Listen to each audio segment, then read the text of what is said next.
pense à toi, oh maman, oh ma mère, toi qui me portas sur le dos, toi qui m'allaita, toi qui gouverne à mes premiers pas, toi qui la première m'ouvrit les yeux au prodige, au prodige de la terre, oh maman, je pense à toi, femme des champs, femme des rivières, femme du bon feu. Abonnez-vous à notre chaîne pour ne pas manquer nos prochaines vidéos. Likez et partagez aussi pour faire profiter les autres.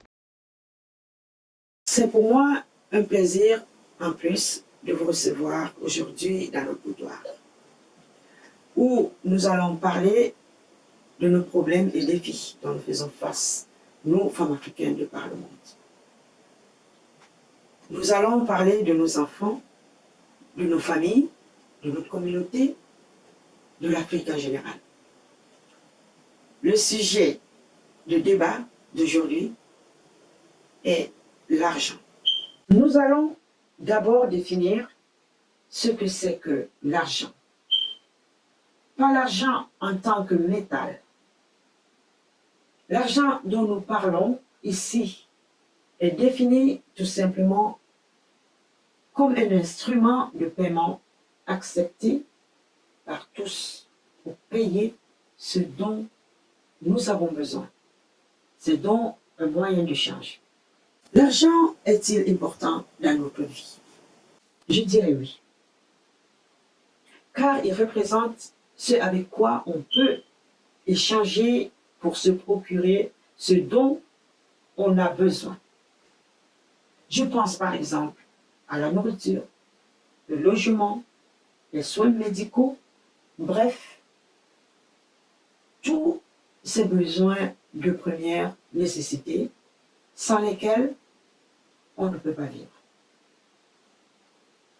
Nous comprenons alors qu'il nous faut de l'argent pour vivre, pour survivre. Mais comment gagner cet argent? Il faut travailler. Ceci peut être par un travail intellectuel ou un travail physique. Quoique l'intelligence est aussi à la base de tout travail physique. Mais ce n'est pas de ça qu'il est question ici. Quand je parle de travail physique, je pense aux sportifs, aux agriculteurs, aux menuisiers, etc.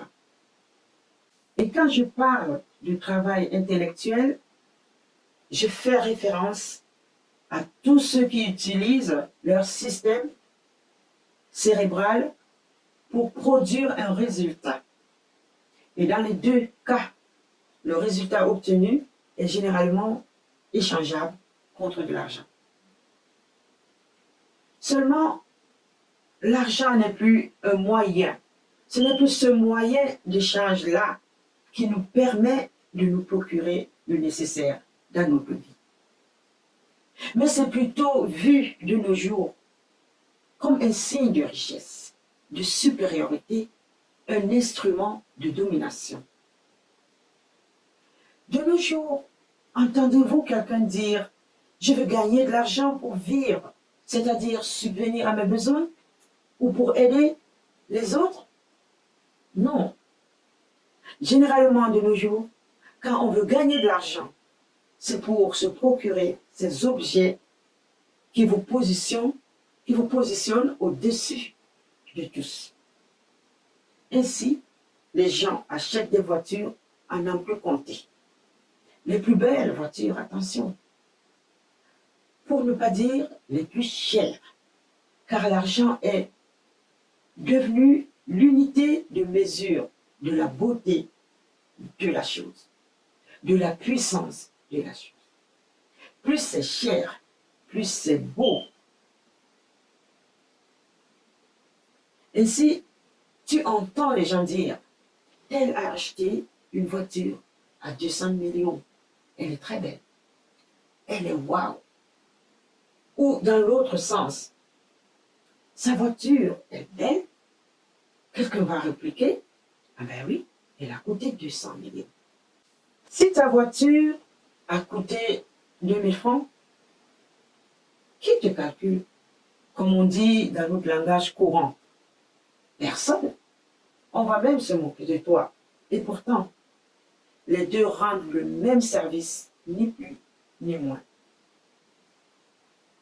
Quand on se presse de donner le prix du bijou que l'on porte, du parfum qu'on a mis sur soi, de l'habit qu'on a porté ou le prix de ses meubles à la maison, c'est en général pour se donner de la valeur. L'argent qui devait être un moyen de subsister devient pour nous un danger, une passion aliénante, où obséit la plupart des vices de ce monde, tels le matérialisme. On tend à acheter des choses dispensables. La cupidité. Plus on a de l'argent, plus on en veut. L'avarice. On voit des gens qui accumulent de l'argent et refusent à le dépenser. Il y a aussi le manque d'humilité. Celui qui a l'argent est très fier de lui-même, confiant en soi et en la vie, et méprise les autres. On peut parler aussi de l'ostentation, qui est le vice premier des nouveaux riches. Étaler les richesses au monde. Dès qu'on a l'argent, on roule en 4x4, des grosses maisons. On veut se faire respecter, on veut se faire admirer. La recherche du pouvoir. Les gens qui ont de l'argent, cela dans la politique. Ça, c'est quelque chose qu'on voit très souvent en Afrique. C'est pour dominer, être au-dessus. La valeur qu'on donne à l'argent aujourd'hui vaut plus que la vie, car on tue pour l'argent. Bref, il y a beaucoup d'exemples de dérives dues à l'argent. Le fait d'avoir beaucoup d'argent vous donne-t-il le sentiment d'avoir une vie remplie? Êtes-vous heureux? Pensez-vous être le maître de votre vie? Êtes-vous libre?